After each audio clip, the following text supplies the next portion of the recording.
바벨론은 무너질 것이다. 자, 여러분, 우리가 지금 요즘 세상이 어떻게 돌아가고 있나요? 네, 좀 어수선하죠. 세상이 참 어수선합니다.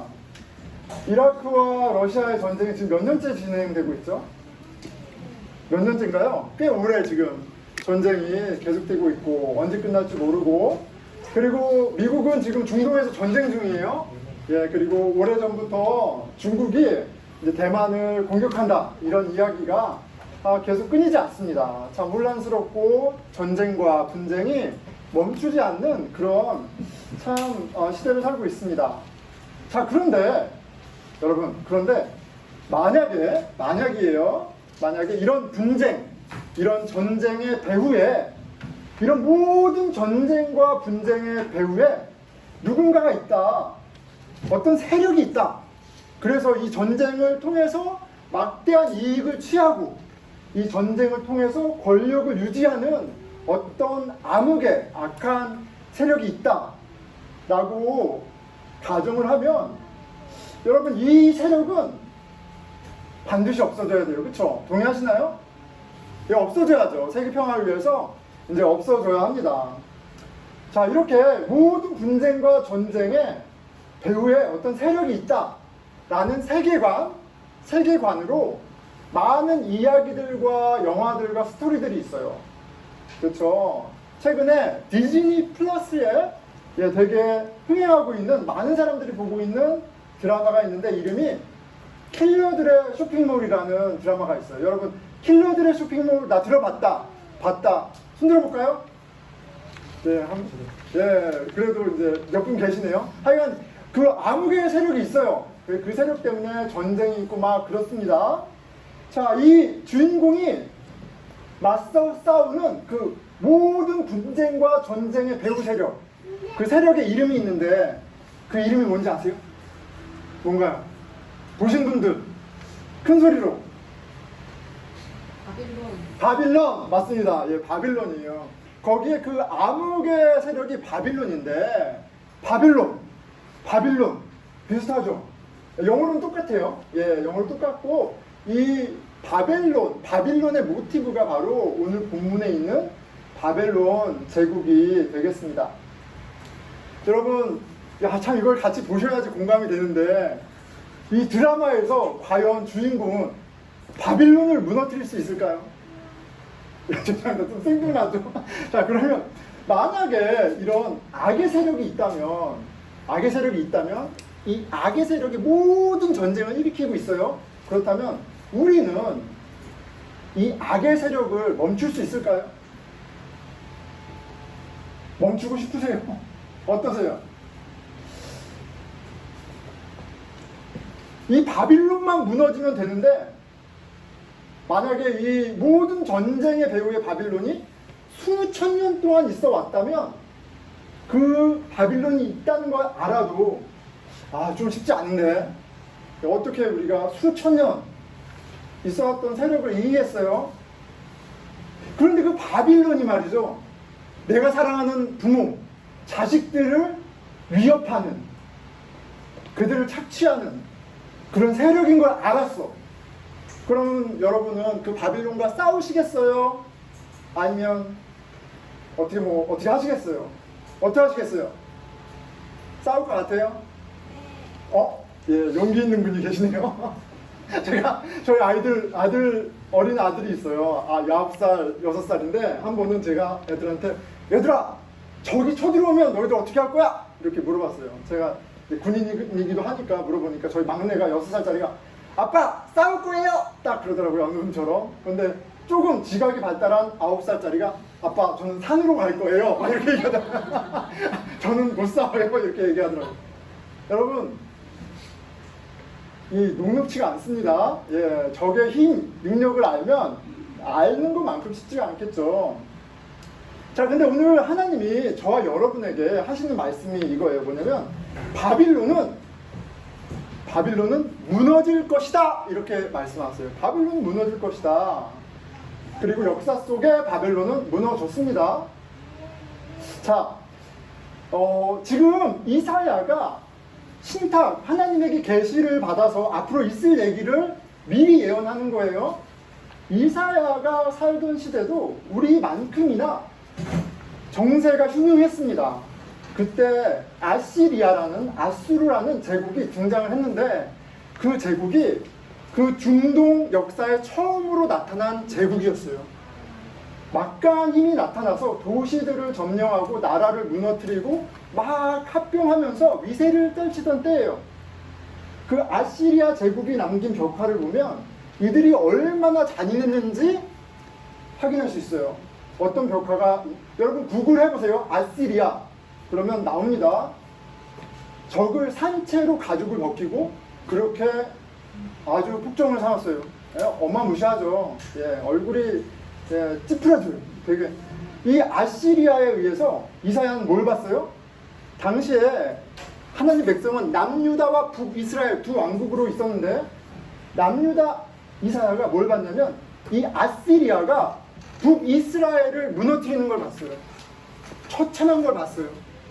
무너뜨리고 잘 살고 있는 사람들을 강제로 이주시키고 막 이런 걸 봤단 말이에요.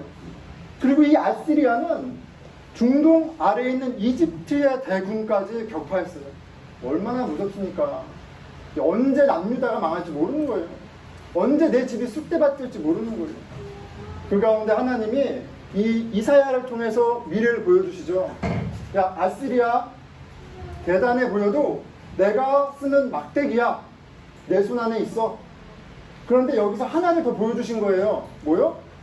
이 아시리아 이들의 악행 내가 쓰지만 내가 정의로운 내가 얘네들 심판할 거야. 뭐로 심판해요? 바빌론을 통해서 심판할 거야. 이렇게 얘기하시는 거예요. 여기 전에 있는 말씀이에요.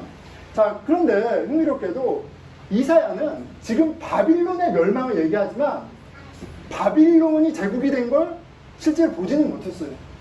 그야말로 하나님이 계시해 주셔서 미리 바빌론이 아시리아를 무너뜨리는 것도 보고 바빌론이 망하는 것도 보는 거예요.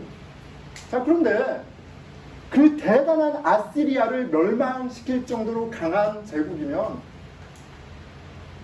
사람들은 상상하지 못하는 겁니다. 뭐가요? 바벨론이 망할 거는 상상하지 못하는 거예요. 절대 무너질 수 없는 제국인 거예요. 그런데 하나님이 오늘 말씀을 통해 그 나라가 하루아침에 무너진다라는 것을 계시하고 계세요. 8절 9절이에요. 파수꾼이 사자같이 부르짖기를 주여 내가 낮에 늘 망대에 서 있고 밤에 새도록 파수하는 곳이 있었더니 보소서 마병대가 쌍쌍이 오나이다 하니 그가 대답하여 이르시되 함락되었도다 함락되었도다. 뭐가요? 바벨론이요. 그들이 조각한 신상들이 다 부서져 땅에 떨어졌도다 하시도다. 바벨론 제국이 하루아침에 무너졌다 이렇게 얘기하세요. 근데 바벨론의 무너짐과 함께 어떻게 묘사하고 있어요? 그들의 거대한 우상들이 와장창 박살이 났다라고 얘기해요. 여러분, 우상은요 그들의 영광이고 번세이고 업적이고 자랑이에요. 그들이 얼마나 신적인 능력이 있는지를 프리젠팅했던 게 우상들이에요. 근데 그 바벨론이 무너질 때 모든 우상들도 가루가 됐다 이렇게 그날이 온다 선언하십니다. 그리고 역사적으로 그 일이 벌어졌어요. 바빌론이 무너질 것이다 하셨고 역사 가운데 바빌론은 무너졌습니다. 자, 그것이 보여주는 1차적인 의미는 아무리 대단해 보이는 나라와 권세라 할지라도 누구 손에 있는 거예요? 하나님 손에 있다라는 것을 보여주는 게 있어요. 자, 그런데 오늘 말씀 가운데 좀 주목하는 것은 성경에는 이 바빌론에 대한 독특한 의미가 있습니다. 그러니까 역사 가운데 바빌론 제국이 있고요. 또 성경 안에 바빌론이 갖고 있는 의미가 있어요. 그걸 좀 살펴볼 겁니다. 성경에서 바빌론은 하나님 없이 사람의 손으로 만든 나라, 왕국을 이야기하는 거예요. 하나님을 인정하지 않고 사람이 세운 번듯한 문명을 바빌론이라고 얘기합니다. 자, 그러니까 성경에서 얘기하는 바빌론의 핵심은 뭐냐면 이런 스피릿이 있는 거예요. 우리가 하나님처럼 될 수 있다. 이게 있는 거예요. 우리가 하나님처럼 될 수 있다. 이게 바로 바빌론의 스피릿입니다. 여러분, 아담과 이브가 선악과를 먹음으로 범죄하죠. 예, 그렇게 하나님을 거역해요. 그런데 그냥 맥락 없이 선악과를 딱 먹은 게 아니에요. 선악과를 먹을 때 동기가 있습니다. 하나님을 반역한 동기가 있어요. 뭔가요? 왜 먹었어요? 그러니까 뱀이 했지. 근데 뱀이 뭐라고 꼬셨어요? 하나님처럼 될 수 있어. 너가 선악과 먹으면 너가 선악을 판단하는 주체, 그거 하나님만 하시는 거잖아요. 너가 선악을 분별하고 하나님처럼 될 수 있어라고 유혹했어요. 아담과 이브는 하나님처럼 되기 위해서 선악과를 먹었어요. 여러분, 그리고 그것이 바로 죄의 본질이에요. 사람 누구나 아는 나쁜 짓 하는 게 죄의 본질이 아니라, 죄의 본질은 하나님의 왕되심을 부인하고 하나님이 선악의 주체임을 망각하고 내가 왕이 되고 내가 선악의 주체가 되는 게 바로 범죄고 죄의 본질이에요. 자, 그러니까 바빌론의 스피릿은 어느 날 갑자기 뚝 떨어진 것이 아니라 바로 에덴 동산에서 아담과 이브가 하나님께 범죄할 때 그들을 범죄하게 했던 그 스피릿이에요. 나도 하나님처럼 될 수 있어. 이 동일한 스피릿입니다. 자, 그렇게 하나님을 거역하고 나도 하나님처럼 될 거야, 내가 선악의 주체가 될 거야 하고 하나님과 관계가 깨졌어요. 그리고 낳은 첫 자식이 누구예요? 가인과 아벨이에요. 그렇죠? 그 가인과 아벨 형제들이잖아요. 그 가인과 아벨에게 있었던 사건이 뭐예요? 형이 동생을 죽였습니다. 하나님을 떠나서 내가 하나님처럼 될 거야 라는 이 스피릿 가운데 나온 자손들에게 있었던 이벤트가 뭐냐면 분쟁이고 살인이고 전쟁이에요. 자, 그 바빌론의 스피릿은 죄와 함께 시작이 되고요. 창세기 11장에 여러분 어떤 사건이 나오죠? 바벨탑의 사건이 나옵니다. 같은 바빌론이에요. 바벨탑은 어떤 사건이에요? 창세기 11장 4절입니다. 또 말하되 자, 성읍과 탑을 건설하여 그 탑 꼭대기를 하늘에 닿게 하여 우리가 하나님처럼 되자. 우리가 하나님처럼 될 수 있어. 이게 바벨탑의 목적이고 바벨탑의 의미예요. 그 바벨탑을 하나님 무너뜨리시죠. 자, 하나님은 인간의 교만이 쌓아올린 바벨탑을 무너뜨리십니다. 하지만 인간의 역사는 끊임없이 자신들의 바벨탑을 쌓아올리며 하나님을 대적하는 그런 반역의 역사였어요.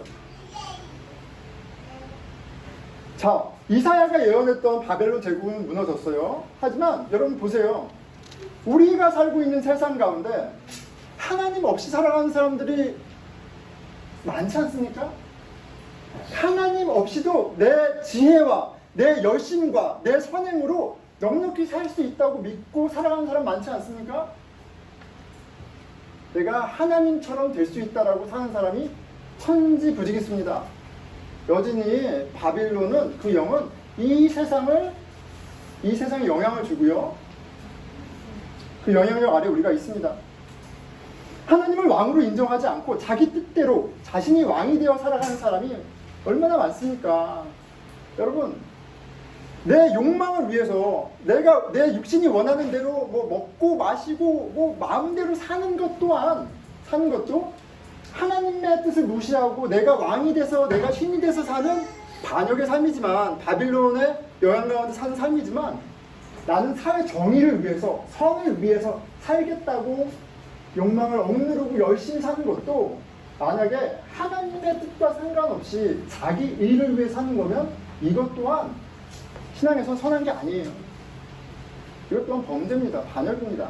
그런데 그런 사람들로 좌로나 우로나 치우친 사람들로 바글바글 하지 않습니까? 우리는 꼭 시스템과 나라의 영역만이 아니라 개인적으로도 나의 커리어, 나의 삶, 나의 의미에 몰입해서 살아갑니다.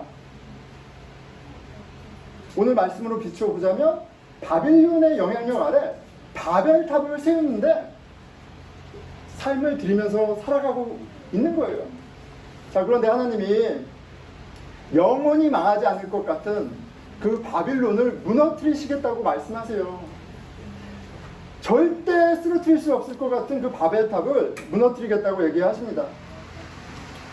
자, 그리고 그 사건이 바로 예수 그리스도가 하신 구원의 사건이에요. 자, 부활하신 예수님이 오시는 날, 이 바빌론이 반드시 무너집니다. 우리 성경의 맨 끝책인 요한계시록으로 갑니다. 18장 2절이에요. 힘찬 음성, 요한계시록 18장 2절입니다. 힘찬 음성으로 외쳐 이르되 무너졌도다, 무너졌도다, 큰 성 바벨론이여. 이렇게 되어 있습니다. 부활하신 주님이 다시 오셔서 심판하는 날 새 하늘과 새 땅을 만드는 그 하나님의 나라에 바빌론은 반드시 무너지는 거예요. 바빌론은 어떤 역사적 한 제국이 아니라 성경을 관통하는, 하나님을 부인하는 세력, 하나님 없이 하나님이 되고자 하는 그런 세력, 그런 인생들을, 그런 나라를 이야기하고 대표합니다. 하지만 예수 그리스도가 온 세상의 왕으로 오실 때 바빌론은 무너질 것입니다. 그것이 성경이 말하는 바예요. 바빌론이 통치 가운데 있었던 교만과 비교와 경쟁, 분쟁과 살인, 전쟁이 사라질 거예요. 하나님이 통치하시는 나라, 그 나라에는 바빌론과는 전혀 다른 정의와 기쁨과 평안이 온 세상을 가득하게 할 것입니다. 그게 요한계시록 22장 3절, 4절, 5절의 말씀이에요. 다시 저주가 없으며 서로 왕이 되겠다고 서로를 죽이고 서로 전쟁하는 일, 그런 저주 없으면 하나님과 그 어린 양의 보좌가, 여기서 어린 양은 누굽니까? 예수 그리스도죠. 보좌는 무엇입니까? 왕이 통치하는 권자를 이야기해요. 이제 하나님과 어린 양이 통치하는 세상이 열리는 겁니다. 그 가운데 있으리니 그의 종들은 그를 섬기며 그의 얼굴을 볼 터이요 그의 이름도 그들의 이마에 있으리라. 이제 예수 그리스도의 통치 증거가 뭐예요? 주님을 바라보고 그리고 이마에 예수 그리스도의 이름이 있다고 얘기해요. 왜 이마에 이름이 있습니까? 이것이 바로 우리가 예수님에게 속했다라는 도장이기 때문에 그런 거예요. 자, 이제 예수님이 통치하는 예수님의 나라가 궁극적으로 우리가 바라보는, 예수님이 오셔서 회복하는, 아니 완성하시는 새 하늘과 새 땅이에요. 그날은 밤이 없겠고 등불과 햇빛이 쓸데없으니 이는 주 하나님이 그들에게 비치시니라. 그들이 세세토록 왕노릇하리라. 참 왕이 돼서 이루시는 하나님의 나라에 우리는 노예나 백성의 스테이러스가 아니라 그 하나님과 예수 그리스도의 하나님 자녀됨이라는 영광으로 하나님과 함께 통치하게 된다고 얘기하십니다. 여기에서는 더 이상 전쟁이 없어요. 전쟁이 없습니다. 화평의 나라예요. 이사야는 주님이 오셔서 완성하실 새로운 세상을 이사야 또한 예언했어요. 11장 6절과 8절이에요. 너무나 유명한 구절이죠. 그때 이리가 어린 양과 함께 살며 효범이 어린 염소와 함께 누우며 송아지와 어린 사자와 살찐 짐승이 함께 있어 어린 아이에게 끌리며. 여러분, 왜 이리와 사자와 그 맹수들이 죽이고 먹지 않고 어린 아이와 함께 있는 걸까요? 그 나라에는? 왜 그래요? 왜 그런 걸까요? 어떻게 이럴 수 있어요? 여러분, 왜 맹수가 다른 동물을 잡아먹죠? 배고프니까, 먹어야 사니까 먹는 거예요. 자, 그런데 하나님의 나라는 결핍이 해소된 나라입니다. 하나님의 나라는 더 이상 배고프지가 않아요. 하나님의 나라는 하나님이 공급하시는 것으로 넉넉하고 부유하고 싸울 이유가 하나도 없어요. 나를 증명할 이유도 없어요. 인정받을 이유도 없어요. 하나님이 인정하시고 하나님이 가치 있게 여겨주시고 하나님이 공급하시면 많은 다툼이, 원인이 아예 제거되는 겁니다. 바빌론은 왜 싸우는 거예요? 내가 왕이 되려고 싸우는 거예요. 왜 비교하고 경쟁합니까? 내가 하나님처럼 돼야 되는데 내 눈에 걸리적거리는 게 있는 게 싸우는 거예요. 그런데 참 왕이 오시면 교통정리가 딱 되는 겁니다. 막연한 게 아니에요. 바빌론 안에서는 왕이 바뀌고 대통령이 바뀌고 왕국과 제국이 수없이 바뀌어도 그들의 방법은 항상 같습니다. 왜요? 바빌론은 이렇게 얘기하는 거예요. 너가 왕이 될 수 있어. 너가 주인이야. 너 인생의 주인이야. 너가 선악의 주체야. 너도 하나님처럼 될 수 있어. 그러다 보면 어떤 일이 벌어져요? 왕이 자기 자식들까지 죽이는 거예요. 내가 왕이고 내가 하나님처럼 되기 위해서 자식까지 죽이는 게 인간의 역사입니다. 하나님이 계셔야 되는 장소를 인간이 낚아챌 때 모든 비극과 분쟁과 전쟁이 일어나는 거예요. 예수님이 오셔서 그것을 온전하게 그 질서를 바로 잡으시는 겁니다. 예수님이 오셔서 우리를 마땅히 심판하셔야 되는데 그날이 오겠지만 2000년 전에 오신 예수님은 그 심판의, 그 반역에 대한 심판의 대가를 당신이 직접 반역자의 틀인 십자가에서 담당하셨어요. 그래서 우리의 죄를 깨끗하게 하시고 그리고 주님은 놀라운 선물을 주십니다. 그 예수를 믿는 자에게 하나님의 자녀가 되는 권세까지 주셨어요. 이제 예수를 주로 고백하는 자들, 하나님의 자녀로 예수 그리스도와 함께 하나님의 나라를 누리는 하나님의 통치를 경험하는 일을 이미 누릴 수 있게끔 하나님이 시작하셨습니다. 그래서 여러분, 교회는요 완벽하진 않지만 바빌론으로부터 건진받은 하나님 나라의 풍요를 맛보기 시작하는 영적인 기관이에요. 공동체예요. 그 일을 시작하셨습니다. 여러분, 교회의 정의가 뭐예요? 예수님이 말씀하신 교회의 데피니션이 뭡니까? 교회는 예수 그리스도를 하나님의 아들로 구원자로 고백하는 우리들 사람들의 모임이에요. 교회는 마땅히 왕이 되셔야 되는 그 하나님이 왕으로 통치하는 사람들의 모임이 교회예요. 그렇기 때문에 교회는 이미 하나님의 나라가 시작된 공동체입니다. 예수님의 통치를 받고요, 진리요 생명이요 빛이신 하나님의 말씀이 우리의 마음을 체험으로 우리 가운데 하나님의 나라를 이루십니다. 무슨 말이에요? 주를 인정하고 통치를 받는다는 건 막연한 것이 아니라 그 주인이신 하나님의 말씀을 같이 깨달아가고 이 말씀을 중심으로 순종하며 함께한다는 것을 의미해요. 통치는 막연하지 않습니다. 하나님의 말씀을 통해서 하고 계신 바예요. 자, 이사야를 통해서 당신의 통치가 이루어지는 그 아름다운 늑대와 흉악한 짐승들 할 것 없이 다 평강을 누리는 그 나라를 이야기하면서 이사야는 9절에 이렇게 이야기합니다. 그들이 하나님의 통치를 온전히 받고 평안을 누릴 수 있는 그 컨디션, 조건이 9절에 있어요. 내 거룩한 산, 이사야서 11장 9절입니다. 내 거룩한 산 모든 곳에서 해됨도 없고 상함도 없을 것이니 이는 물이 바다를 덮음같이 여호와를 아는 지식이 세상에 충만할 것이니라. 주님의 통치는 막연한 것이 아니라 우리 가운데 충만한 하나님의 말씀으로 이루어지는 거예요. 하나님의 말씀이 우리의 결핍을 해소하는 거예요. 하나님의 말씀이 우리의 참 가치를 발견하게 해주는 거예요. 하나님의 말씀이 영원한 생명이 되시는 겁니다.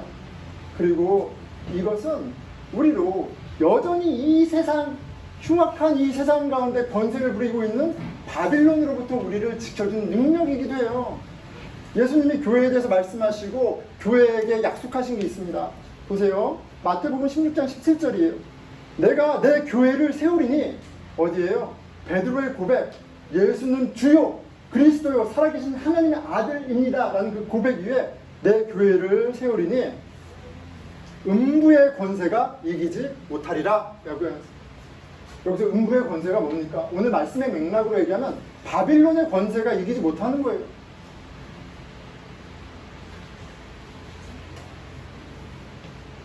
예수님이 왕 되신 교회는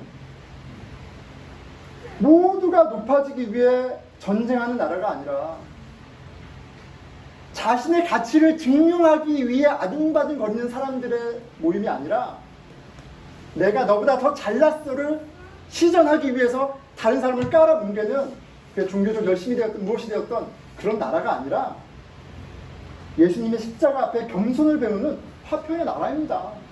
여러분, 예수님이 내 죄를 대신해서 죽으셨어요. 믿으세요? 아멘? 그럼 나는 괴수예요. 자랑할 게 하나도 없는 사람이에요. 여러분, 왜 싸우고 분쟁하고 정죄하고 화가 납니까? 내가 옳아서 화가 나는 거예요. 내가 더 의로워서 화가 나는 거예요. 나는 이만큼 잘 사는데 너는 못 산다라고 화나니까 정죄하는 거예요. 그런데 여러분, 복음을 깨닫잖아요. 주님이 주인이 되시잖아요. 우리가 자랑할 게 없어요. 싸울 이유가 없습니다. 싸울 이유가 없어요. 내가 잘났으니까 싸우는 거예요. 안 그렇습니까? 왜 엄마한테 화가 나고 아빠한테 화가 나고 왜 자식들한테 화가 나고 왜 직장 동료한테 화가 나고 왜 이런 분쟁과 전쟁이 우리 삶을 가득 채우고 있어요? 내가 정의이기 때문에 그런 거 아니에요. 한번 생각해 보세요. 그런데 그렇게 복음은 우리를 정죄할 뿐만이 아니라 우리는 자격이 없지만 주님이 당신의 아들의 의로운 옷을 입히셔서 이제 우리를 하나님의 존귀한 자녀가 되게 하신 사건을 믿는 거예요. 우린 가치 있는 존재입니다. 증명할 필요가 없어요.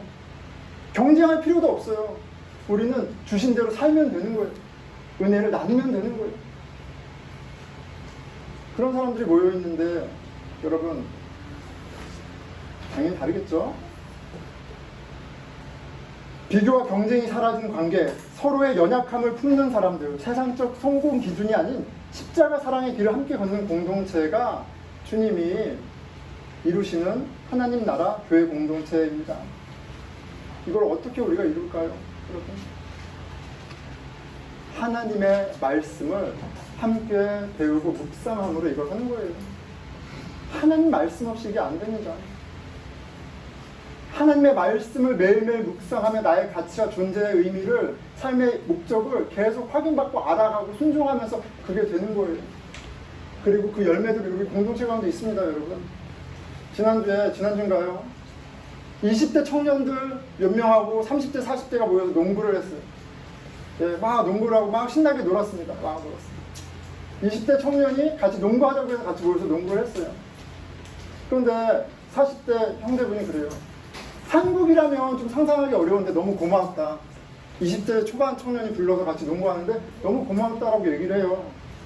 아마도 미국이어서 가능한 것 같다 이렇게 얘기를 하세요. 미국이면 가능한 것. 무슨 말입니까? 한국 사람은 나이가 깡패잖아요. 나이가 권력이고 폭력입니다. 20대, 30대, 40대나 층층이 벽이 있어요. 그런데 여러분, 꼭 미국이어서가 아니라 우리 여기 막내가 누구예요? 막내. 예, 막내가 누굴까요?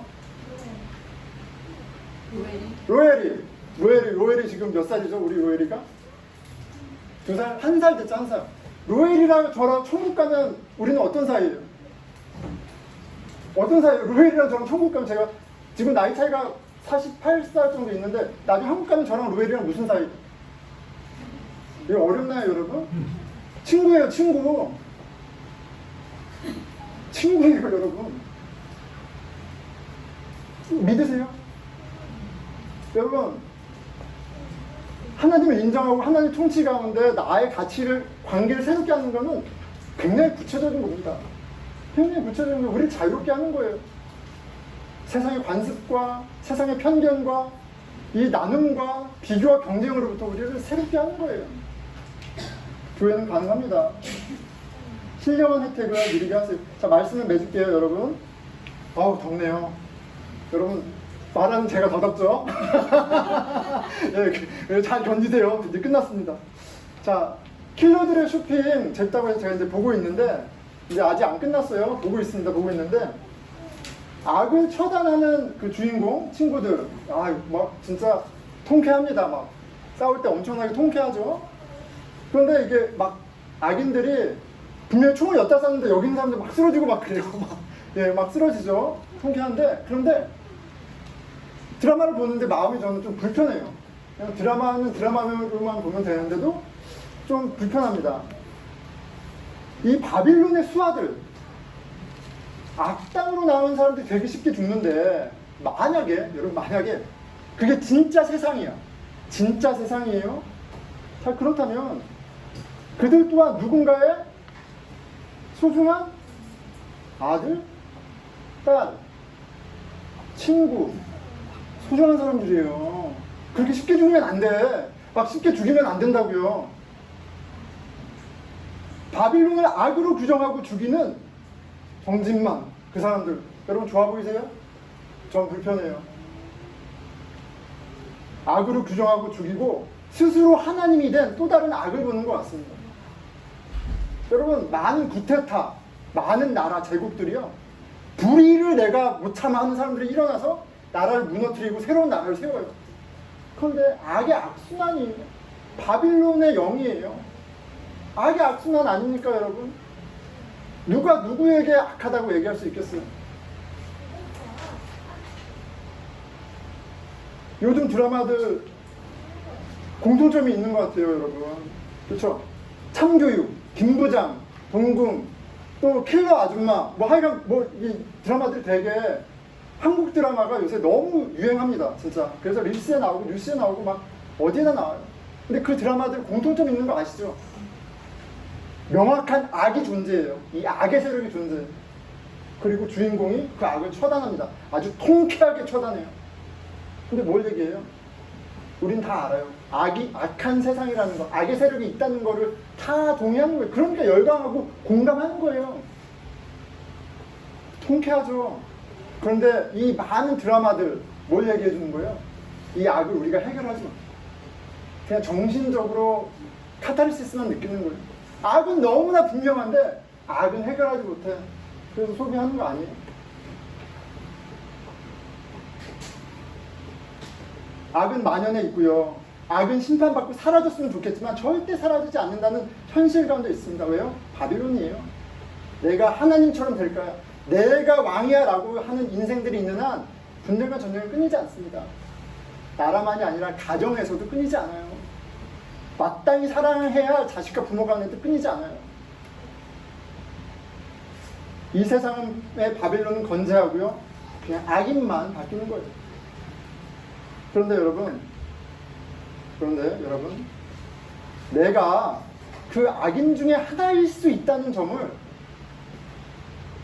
생각해 보셨나요? 내가 그 악인 중에 하나라는 걸 생각해 보셨어요? 여러분, 화가 날 때 있죠? 여러분, 화가 날 때 있잖아요. 그렇죠? 화가 날 때 있어요. 왜 화가 나는 거예요? 왜? 그냥 화가 납니까, 여러분? 밑도 끝도 없이? 이유가 있어요. 내가 선악의 주체가 되면요, 내가 너무 오르면 저 불의 때문에 화가 나는 거예요. 여러분, 근데 선악의 주체는 하나님이세요. 선악의 주체는 하나님이세요. 내가 밑도 끝도 없이 화내고 있는 그 순간 내가 바빌론이고 내가 하나님을 반역하고 거역하는 그런 순간일 수 있습니다. 우리한테 권력이 없어서 그렇지 누구나 악귀가 되고 바빌론의 행동대장이 되는 거예요. 그렇지 않습니까? 바빌론은 하나님을 왕으로 인정하지 않는 교만한 마음을 조종합니다. 그렇다면 내가 바빌론이고 내 안에 그 교만이 바로 이 세상에 만연한 악의 뿌리예요. 밖에 있지 않습니다. 여러분들의 신앙은 예수 그리스도를 주로 고백해서 여기 모였는데, 여러분들의 신앙은 이 바벨론 가운데 살아가는 우리에게 어떤 능력과 어떤 지혜와 어떤 힘을 주고 있나요? 한번 생각해 보세요. 여러분들 화날 때 여러분들의 복음은 그 가운데 여러분 어떤 일을 하나요? 화가 날 때가 있습니다. 저도 화가 날 때가 있어요. 스스로 물어봐요. 막 토해내기 전에 물어봐요. 그래도 어르신들도 계시지만 50이 되니까 조금 되는 것 같아요. 예전에는 막 계산돼서 바로 싸우고 내가 옳은 걸 증명해야 되는데 지금은 조금 멈춰요. 그리고 질문해요. 내가 왜 이렇게 화가 나는 거야? 왜 이렇게 짜증나는 거야? 스스로 물어보게 됩니다. 정말 내가 원하는 것이 뭐지? 내가 얼마나 괜찮은 사람인지를 증명하고 싶은 거야? 그게 무시당해서 그런 거야? 왜 그런 거야? 물어보게 돼요. 나의 오름, 나의 실력, 그 인정받고 싶은 거야? 감사하게도 복음이 기억이 납니다. 나의 죄를 대신해 죽으신 예수 그리스도가 기억이 나고, 그 은혜가 기억이 나고, 그리스도 안에서 나를 하나님의 자녀로, 존귀한 자녀로 삼아주신 그 은혜가 기억이 나고, 주가 그리스도 안에 하나님의 나라를 누리게 하는 공동체가 기억이 나요. 그러면 나도 나도 수그러지고요. 약간 부끄러워지고요. 그렇게 하나님이 주시는 기쁨과 평안을 설교할 때만이 아니라 일상 가운데 맛보게 됩니다. 주님이 이기신 거예요. 음부의 권세가 교회에 침노하지 못한다는 것을 내 일상 가운데, 마음 가운데 경험하는 거예요. 지난주 아침 기도회, 저희 아침 기도회 있는 거 아세요, 여러분? 화요일부터 토요일까지 있습니다. 모르시는 것 같아요. 예, 꾸준히 나오시는 분들이 계신데 정말 오랜만에 한 명도 안 나왔어요. 한 명도 안 나왔어요. 혼자 찬양과 부르고 말씀을 혼자 읽고 혼자 기도하고. 여러분, 사람이 없으면 이 목사 낙심이 될까요, 안 될까요? 어려운 질문이에요, 여러분. 네, 낙심은 되죠. 네, 낙심. 그런데 질문하는 거예요. 왜 낙심이 돼요? 왜 낙심이 돼요? 왜 낙심이 돼요? 저에게 한 질문입니다. 낙심할 이유가 없어요. 하나님이 나를 만나주시는 자리고, 예수 그리스도 안에 나한테 지금 은혜를 부어주시는 거가 현실인데, 그게 내가 믿는 바인데, 사람이 10명이어도 아무도 안 오도 그게 무슨 상관이에요?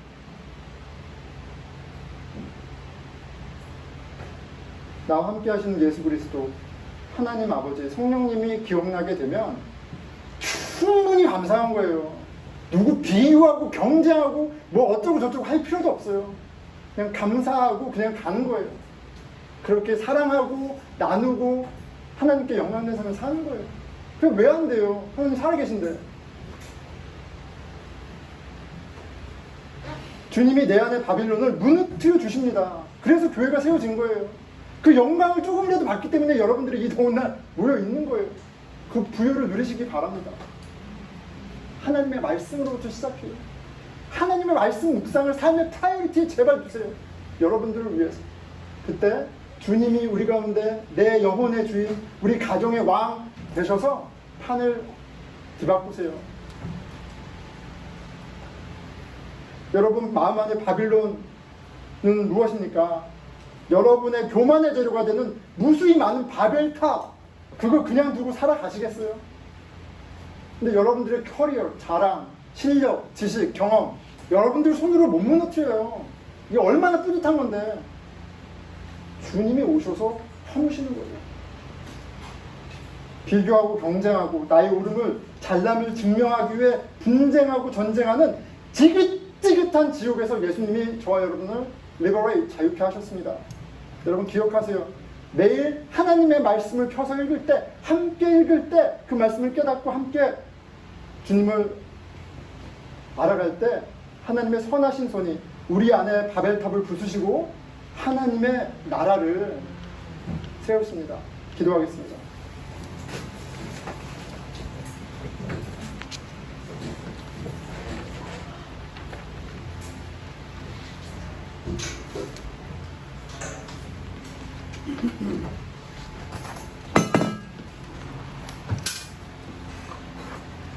네, 여러분 안에 바벨탑, 나의 자랑, 나의 가치, 나의 자존심, 무엇입니까? 나로 내 옆사람을 사랑하지 못하게 하는, 섬기게 하지 못하는 바로 그거 해결해야 돼요, 여러분. 근데 우리 못하죠. 그래서 예수님이 오신 거예요. 그래서 교회를 불러주신 거예요. 하나님 나라의 정의와 기쁨과 평강을 누리게 하시려고. 여러분, 오늘 말씀 가운데 깨달은 바가 있다면 기도했으면 좋겠습니다. 주님, 제가 예수 그리스도를 참 왕으로, 구원자로 입술로만이 아니라 주님 그런 삶 살기 원합니다. 도와주십시오. 제발 도와주십시오. 우리 같이 기도하겠습니다. 예, 하나님 아버지 주님이 만물의 창조자이시고 생명이시고 참 평강이시고 유일한 정의이심을 아버지 저희가 배워 알았습니다. 아버지 그럼에도 불구하고 내 뜻대로 내가 왕이 되어서 내가 선악의 주체가 되어서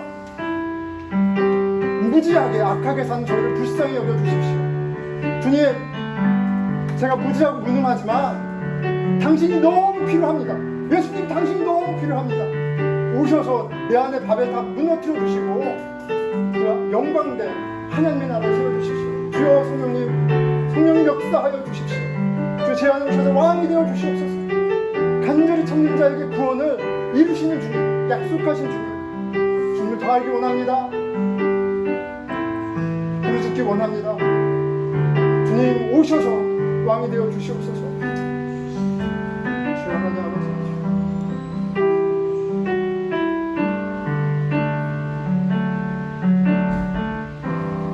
여기 교회 공동체를 위해서 기도하겠습니다. 물이 바다 덮음같이 여호와를 아는 지식이 아버지 이 공동체 안에 충만하게 하여 주시옵소서. 예수 그리스도의 십자가를 통해 하나님의 사랑이 확증되었고 우리에게 부활의 소망, 영생의 소망을 주셨습니다. 하나님의 선하심을, 인자하심을 부인할 수 없는 놀라운 은혜를 주셨습니다. 그 하나님을 아는 지식이 충만한 교회 되게 하여 주십시오. 우리로 하나님의 말씀을 귀하게 여기고 삶 가운데 등대로 생명으로 삼는 결심과 열심을 주시옵소서. 우리 같이 교회 공동체를 위해서 기도하겠습니다. 예, 하나님 아버지 주님 진리의 말씀을 주셨느니 아버지 생명